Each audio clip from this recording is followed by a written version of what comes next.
Padres Dodgers. Ravi had the balls to ask Mookie Betts what was the bigger rivalry between Padres Dodgers and Red Sox Yankees. Outrageous question to even put that out into the universe. Not if you know Ravi. Not if you know. That's what we call a setter.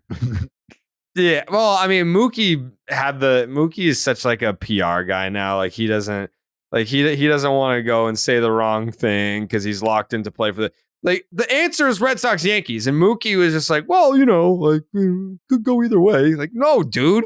Like Padres Dodgers isn't even fucking close. But no. It's been appointment television since 2020. And I think we kind of hyped it up a lot going into the weekend in terms of the larger picture in the NL West, because the Padres have underachieved. The Dodgers had a slow start and then they got hot. Could the Padres cool them off? Could this be the turning point where the Padres actually turn into the team that they're supposed to be, the team that everyone thought that they were going to be going into this year? And no, the answer is no. That's not what happened. They won the first game, lost the next two, and they're a game above 500. They have a negative run differential, and they're in third place in the division. That was incredibly disappointing. Like I was disappointed watching Padres Dodgers this weekend. I thought, not that like I have any rooting interest, because when you talk about the Dodgers and the Padres, it's like watching two trust fund babies have a slap fight at the country club. Like there's no one out there that loves these two teams unless you're a fan. Like there's like the Braves, for example. I love the Braves. I'm a Red Sox fan, but I love watching the Braves. But with the Padres and Dodgers, it's literally that. It's two trust fund babies having a slap fight at the country club. No one outside of those markets is like, you know what? Good for those like little Dodgers that could. They finally they're playing the way that they should. Or if it's the Padres that took 2 out of 3 this weekend, no one's sitting there being like, oh yeah, like look at the underdog Padres are finally giving a run to Big Brother there. But all that being said, it's still the Dodgers. And I think Jay Hay had the point last week about I bought into the hype, the Padres hype. I feel like an idiot for not going with the Dodgers to win the NL West again. Is anyone sitting here on May 8th thinking the Padres are never going to become this essentially a threat to the Dodgers title? Like, is that, are they, do they pose a threat? Do they get to 95 wins? Like what the pace that they're on? No, the answer is no. But when, if ever, do they get on this run of, they won 15 out of 17 or 25 out of 31? Like, when do we see that? Do we see that? Well, it feels like the Padres are the criminals in the Scooby-Doo cartoon, and they just get caught every time. And it's the Dodgers who are always the ones pulling the mask off the Padres. Like, you're not who you thought you were. Remember who we are? We're the ones who win every time. We're the ones who solve the crime every time. And if it weren't for us pesky kids and our dog, you'd be in the division leading seat. And that's just not the case because, well, we're pesky kids and we got our dog. He's pretty good at sniffing this shit out. That's just how the Dodgers machine continues to run. Even when you're losing guys, even when injuries come, they just continue to step up. It just continues to happen. And the Padres, you look at them on paper, and I think the overwhelming sense of, am I stupid? Comes from looking at the stars on the page, and you're going, there's no fucking way this team cannot make noise. There's no way this team doesn't make a run for the division. How does this team not? And that's where I think the feeling of, am I just that dumb? Like, do I just need to go with the Dodgers every time? I also think, like, just stepping back about the star laden thing. Like, if Max Muncy is back to being kind of like that guy that he was prior to last season, then I actually think there isn't much of a difference between the star caliber. Like, if you're just looking at production, there's not really a difference between these two teams because we always talk about Tatis and Machado and Soto and Bogarts. Okay. those are all high profile acquisitions, right? Or in the case of Tatis, mostly homegrown. But with the Dodgers, I mean, you still have Freddie Freeman, you still have Mookie Betts, you have a resurgent Max Muncy who's playing as well as anybody that we're talking about, and you have Will Smith. And like, I get that the names aren't as high wattage, but in terms of what they have produced over the last 2, 3, whatever kind of time period breakdown you want to use, the Dodgers players are just as good. And they don't have they have more organizational depth still.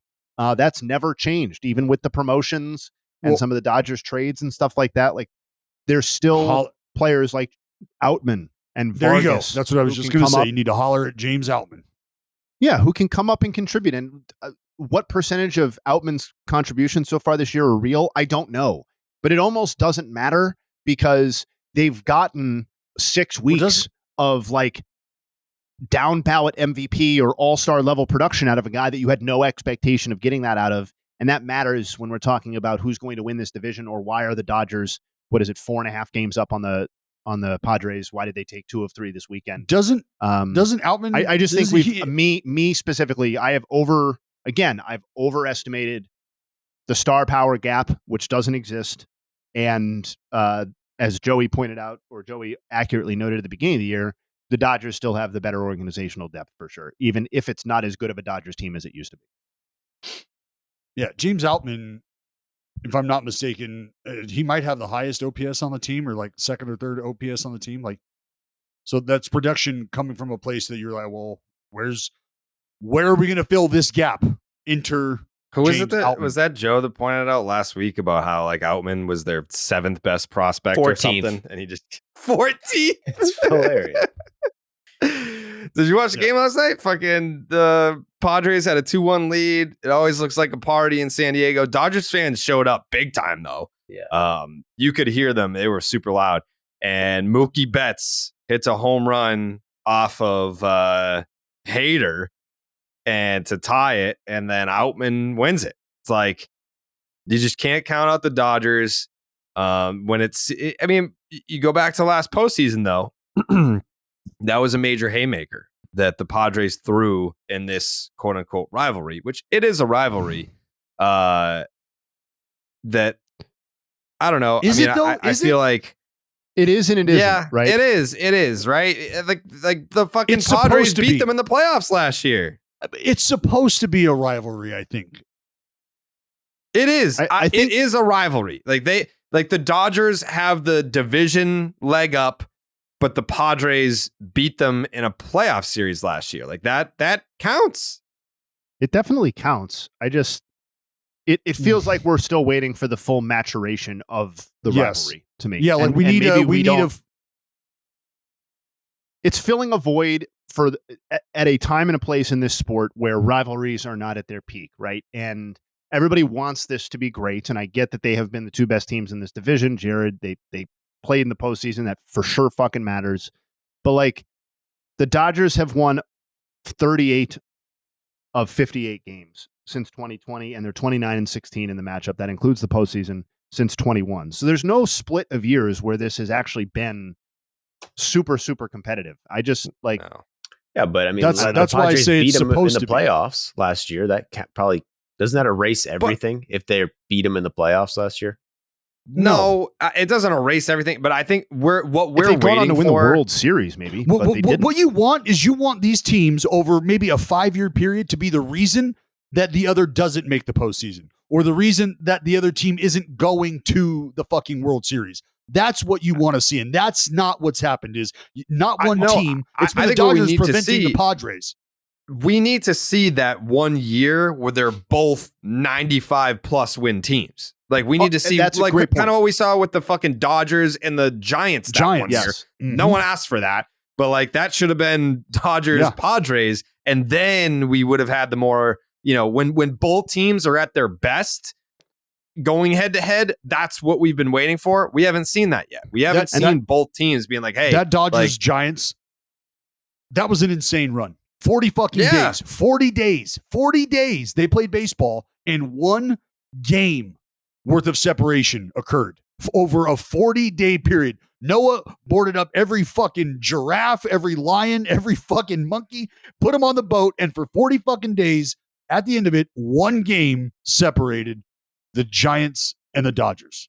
And part of what made the Giants-Dodgers rivalry compelling, at least to me, was that not only were both of the teams very good, but it seemed like in most seasons, the Dodgers were the better team or supposed to be the better team or won more regular season games. And then the Giants got to the postseason and actually brought home the World Series that were supposed to be the Dodgers, right? So they were playing roles in the rivalry where you're like, okay, one of these is like, the big bad Dodgers who are supposed to be like the high spending team, and the other team's the one who wins the World Series and like rises to the occasion when it really matters. And I just feel like we keep wanting this to be more than it has been so far. Yes. And it's not to say that it can't be, because God, I mean, the people are in place for it to be so, but, and maybe we look back on like this stretch is just the beginning where they were just getting warmed up in the rivalry, and maybe it features some of these players and maybe it doesn't 5 or 6 years down the line. But I just hope this isn't the peak of the rivalry and that the Padres kind of fade away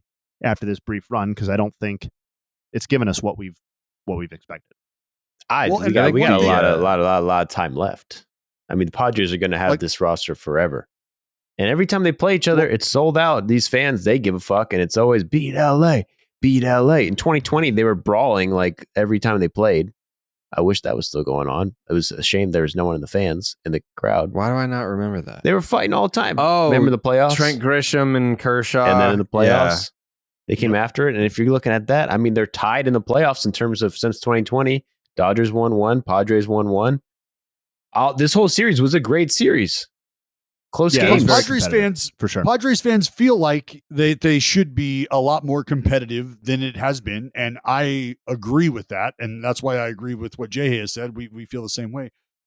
I said I think it wants to be a rivalry. Jay said we're kind of waiting for it to be this rivalry that we want to see. Don't know if it has been that yet. It's matured backwards almost. Like it was at its peak at the very beginning.